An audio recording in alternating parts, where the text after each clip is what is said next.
So the purpose of this video is to give you more information on how to tell the difference. What are the other aspects of these two bowing schools that are different, that differ from each other?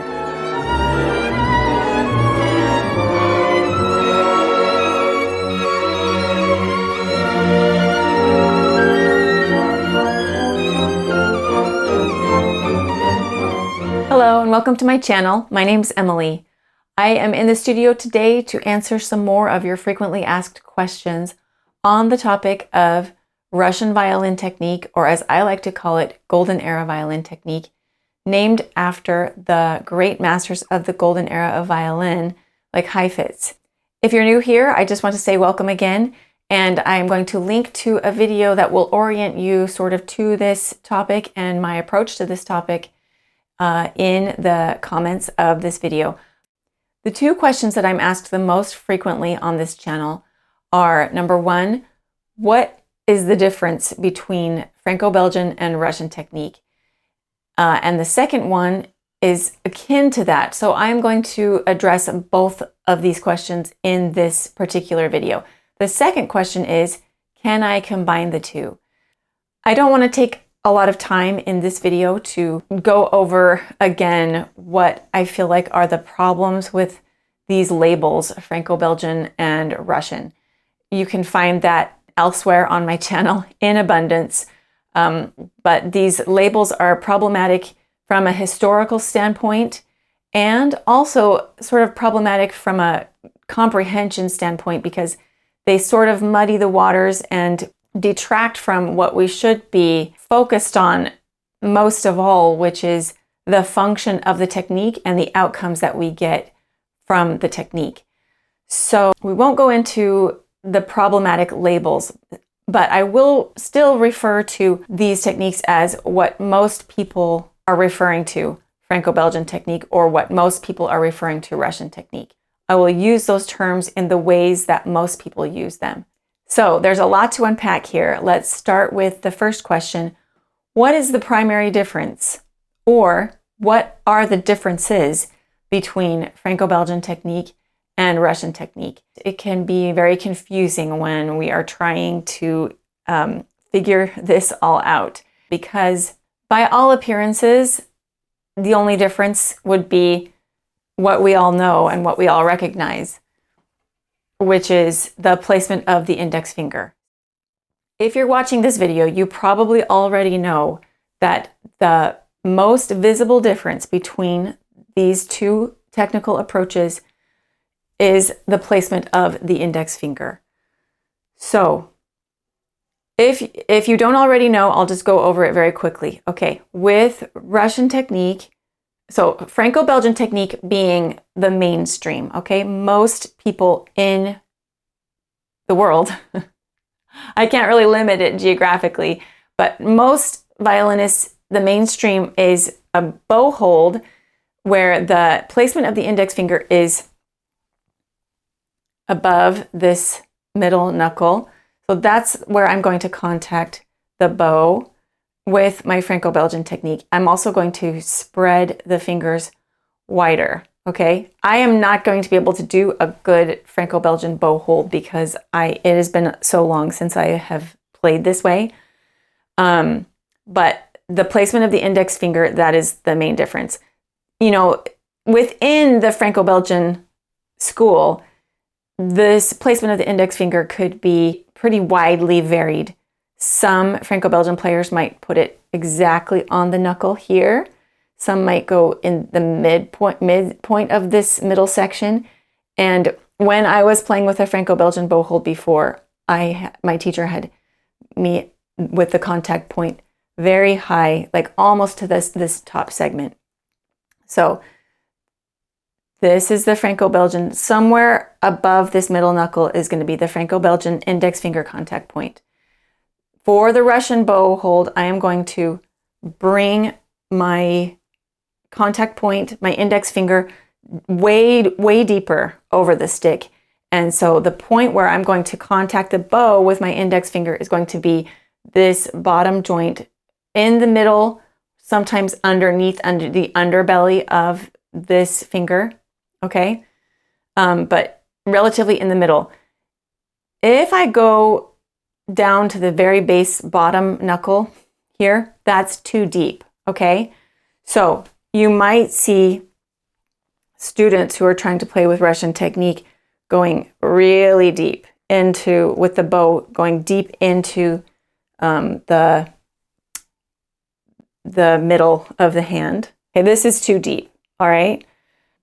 But that's the main difference that is visible. Another highly visible difference is the height of the wrist, okay? So when I bring my contact point of my index finger higher here, my wrist is going to go down, okay?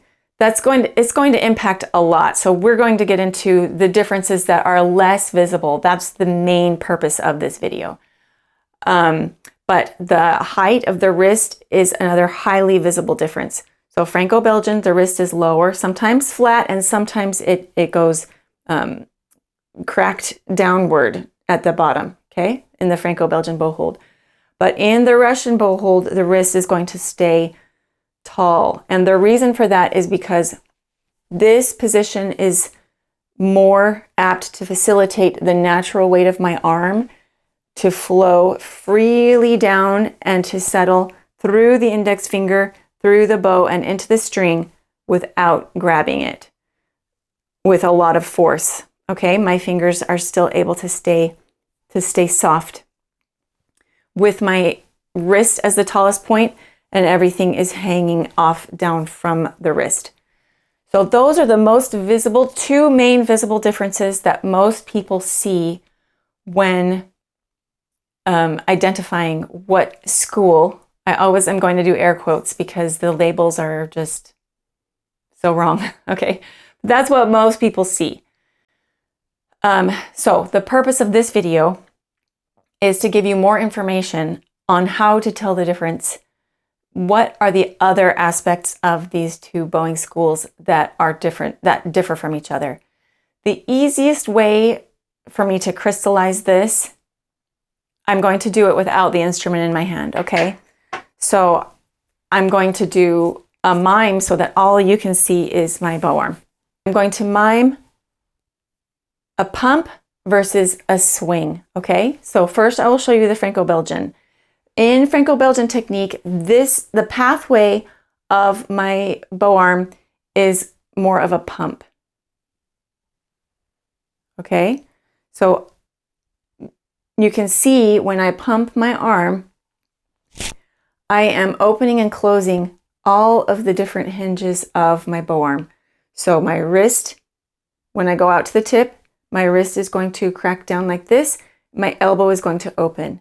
So do you see the mechanism of the pump? This is the pathway of the Franco-Belgian bow arm. By contrast, the Russian bow arm is going to be a swing. It's going to from my shoulder. So if there's confusion about how these bow arms are supposed to operate, these two visuals are just a really very easy way to call to mind what is the pathway for that bow arm. So pump, Franco-Belgian, swing, Russian. Easiest way. Now, what does that look like in context of playing with the instrument in my hand? The difference is going to be primarily which hinge is going to be the motor and the power behind my bow changes. Okay, so this is such an important differentiator, and you'll be able to see it now that I'm telling you. You'll be able to see it in the violinist as you're watching. Okay, so those who are using a Franco-Belgian bow arm are going to utilize all of the hinges in order to achieve the bow changes. So that's where in Franco-Belgian school, they will practice wrist bowing. So that's a bow change that's happening that is powered by the wrist. Okay, and also in Franco-Belgian, in the upper half of the bow is when the bow change is powered by the elbow. So again, I can't demonstrate a really good bow path for the Franco-Belgian, but it's going to sometimes, in the lower half, it will come from my shoulder.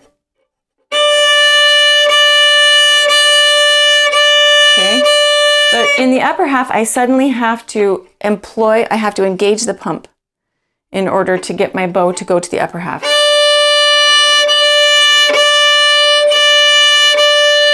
Okay. So, you see the pump mechanism. That's with the Franco-Belgian bow arm, okay?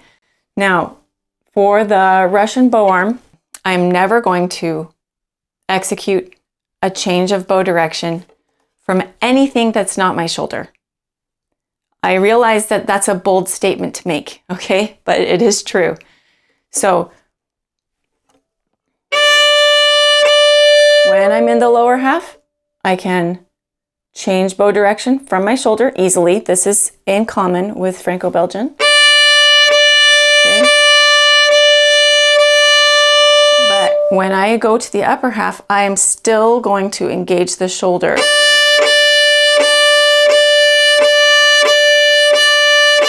Okay, that's different than this. Okay. Pump. Swing. Now, when we get to the tip, that's where the Russian school offers more power and can create a much bigger tone. So this pump mechanism makes it so that the natural flow of arm weight, it gets disrupted. My arm weight cannot travel past this sort of place where, if I think of the arm weight as water that could flow down, the arm weight cannot travel past this well. Anywhere that water would pool, I'm going to lose the arm weight, okay? So that is the primary reason why you see the Russian school with the tall wrist, even at the tip, okay? Now at the tip, if you look at the position of my wrist, it doesn't look tall, but it feels very tall, okay? As in comparison with this cracking the wrist at the bottom. My wrist feels very tall, and it enables me to pour the natural weight of the arm into the stick still, even though I'm at the tip.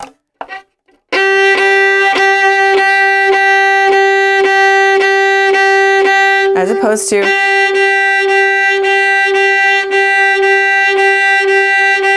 so you can hear the difference in the tone. So I recently attended a workshop with really elite top level Franco-Belgian students, the most top tier that you can get. But it was stated a few times by the clinicians at this workshop that we should just avoid the tip because it's sort of given that we can't get a good tone at the tip. So we're just going to avoid that. And from my perspective as someone who is a proponent of Russian technique, I don't agree that that concession is necessary. It is entirely possible and recommended, strongly encouraged, that you don't default to a tone that is unsatisfying just because you're playing at the tip. If the index finger and the wrist position are accommodating to the natural weight of the arm, we can pour the natural arm weight anywhere in the bow. Okay? But that bow change is always going to come from the shoulder. Now, let's talk about the long bow, because if I'm going to draw the bow from the frog to the tip, it's not going to work to keep my elbow completely in this 90-degree angle, okay? If I was to keep it completely in a 90-degree angle and only come from the shoulder, then my bow would go askew. It would look like this.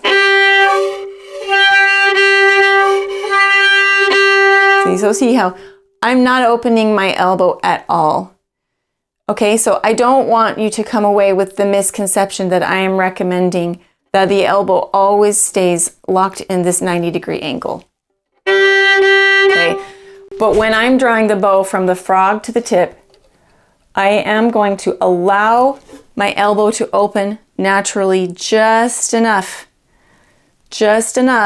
to maintain the parallel position with my bow. So I'm going to go down bow from my shoulder and then I'm going to allow my elbow to open very naturally, but it's not motored. The bow change is never going to be powered by this motor. Okay, so down bow, and then a natural opening of the elbow, but only enough to keep my bow parallel to the bridge. And then I'm going to finish with the shoulder hinge as continuing to power the bow stroke. So watch this again.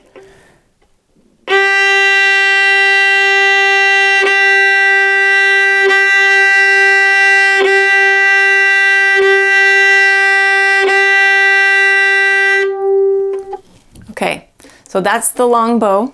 So where the bow change is originating from is the single greatest difference, in my opinion, of the difference between Franco-Belgian and Russian technique. There's another difference that sort of fits into the overall picture of the pump versus the swing. The other main difference that is not immediately detectable has to do with the action in the wrist and fingers. In Franco-Belgian technique, there's going to be much more action in the fingers at the bow change. So this is what is practiced when Franco-Belgian students are doing their wrist bowing technique. Okay, so the bow change, it sounds so bad. It's not the technique, it's me not being able to do the technique. Okay, so but this is sort of what Franco-Belgian wrist bowing is like, okay? And then in Franco-Belgian, with the bow changes, also there's some reactivity in the fingers. So I can play my bow stroke, and then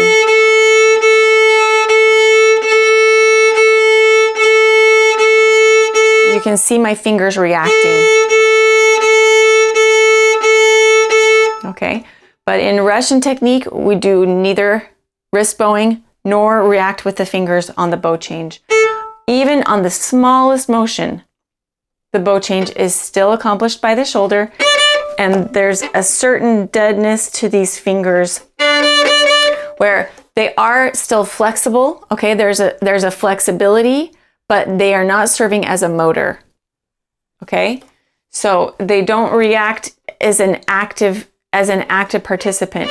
In Russian technique, they're along for the ride, quite literally. And the same is true when I'm going faster. If I'm playing a fast bow stroke, and then when I'm doing my sautier or my spiccato, the same is true. I am not reacting. There's no reactivity or active participation from the wrist and fingers. So I would label that as the second biggest difference between Franco-Belgian technique and Russian technique. The first being the origin of the change of direction of the bow, and the second being the reactivity from the wrist and fingers. Can you think of other differences that I have missed? If so, put them in the comments. Okay, the question, can I combine the two, is also quite a loaded question.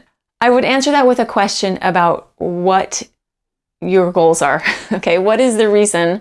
What is the motivation for wanting to be able to combine the two schools of technique? My first thought along those lines is that someone who might want to combine the two might be looking for a way to improve their tone, particularly in the upper half or at the tip, without the appearance of the tall wrist.